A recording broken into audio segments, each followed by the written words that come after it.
semuanya, kembali lagi bersama kita di Bisik-Bisik seputar ekonomi. Baiklah, kali ini kita akan membahas dunia ekonomi lagi, yaitu analisis dari pernyataan Menteri Keuangan pada video di Rapimnas Kadin terkait peningkatan M0 yang akan mendorong pertumbuhan ekonomi di Indonesia. Dari 3 periode kepemimpinan Indonesia, yaitu Presiden SBY, Jokowi, dan Prabowo, dibuat dalam 3 dekade nih. Dekade pertama 2004 hingga 2014, dekade kedua dari 2014 hingga 2024, dan dekade ketiga dari 2015 hingga 2025. Pada Rapimnas Kadin, Menteri Keuangan Republik Indonesia menyampaikan sebuah pernyataan penting bahwa peningkatan M0 atau uang primer akan mendorong pertumbuhan ekonomi Indonesia. Pernyataan ini langsung menarik perhatian dunia usaha karena di satu sisi Indonesia sedang memiliki likuiditas yang sangat besar.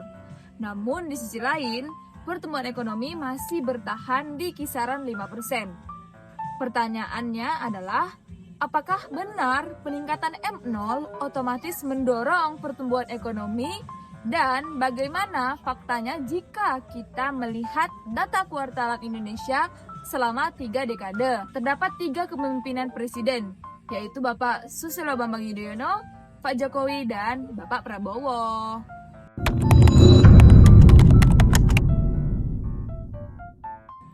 Selanjutnya yaitu konsep dasar M0.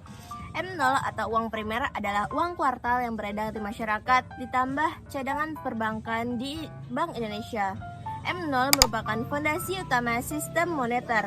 Dari M0 inilah lahir uang beredar yang lebih luas seperti M1 dan M2 melalui proses penyaluran kredit perbankan. Secara teori ekonomi, ketika M0 meningkat, likuiditas perbankan meningkat, kredit menjadi lebih longgar, konsumsi dan investasi naik, dan pada akhirnya pertumbuhan ekonomi terdorong. Namun, teori juga menekankan satu hal penting. Uangnya harus berputar di sektor real, bukan hanya berhenti di sistem keuangan.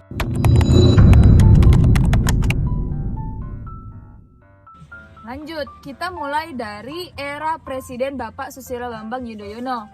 Pada periode 2004 hingga 2014, Indonesia menikmati stabilitas ekonomi pasca krisis Asia.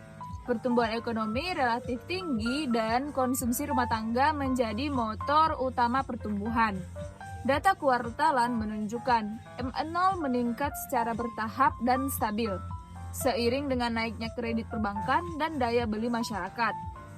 Pada era ini, setiap peningkatan likuiditas cepat terserap oleh sektor real, khususnya konsumsi dan UMKM.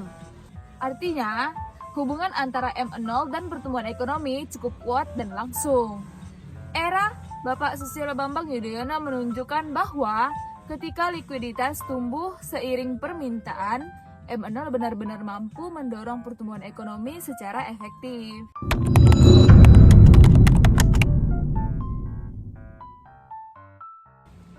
Memasuki era Presiden Joko Widodo, strategi pembangunan Indonesia mengalami pergeseran yang dimana pemerintah fokus pada pembangunan infrastruktur, konektivitas nasional, dan transformasi ekonomi jangka panjang. Pada periode ini, data menunjukkan bahwa M0 meningkat sangat pesat, terutama pasca COVID-19 melalui stimulus fiskal dan moneter yang agresif. Namun, jika kita lihat dari pertumbuhan ekonomi kuartalan, pertumbuhan tetap berada di kisaran 5%, bahkan sempat mengalami kontraksi saat pandemi. Ini menjadi pelajaran penting nih. Kenaikan M0 tidak selalu menghasilkan pertumbuhan ekonomi yang instan. Mengapa demikian? Karena sebagian besar likuiditas mengalir ke proyek jangka panjang, tersimpan di sektor perbankan, dan tidak langsung mendorong konsumsi. Dengan kata lain, velocity of money menurun, sehingga efek M0 terhadap pertumbuhan menjadi tertunda.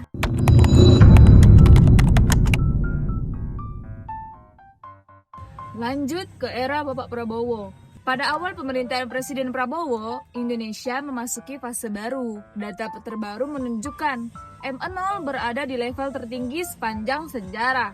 Dengan pertumbuhan tahunan 2 digit, pemerintah menargetkan pertumbuhan ekonomi yang lebih tinggi, bahkan menuju 7 hingga 8% dalam jangka menengah. Namun, realitas data kuartalan menunjukkan pertumbuhan ekonomi masih berada di sekitar 5%. Ini menegaskan bahwa likuiditas besar belum otomatis menciptakan pertumbuhan yang tinggi.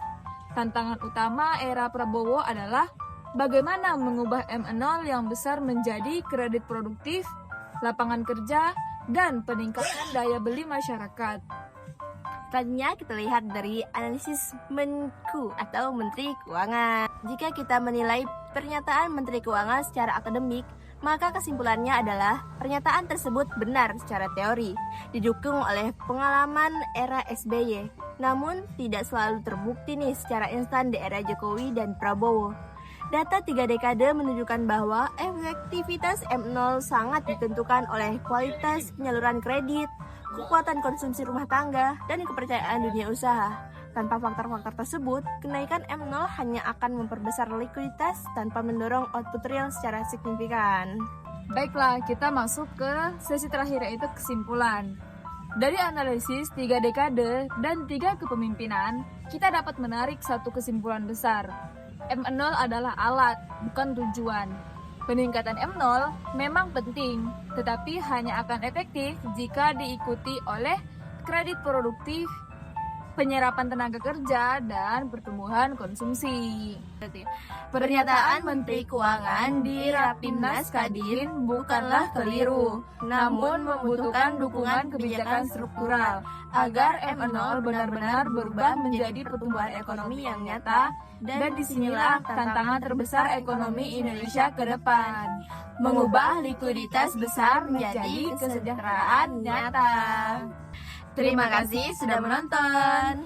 Ini hanya pendapat kita. Jika kalian punya pendapat lain terkait pembahasan kita kali ini, tulis di kolom komentar ya.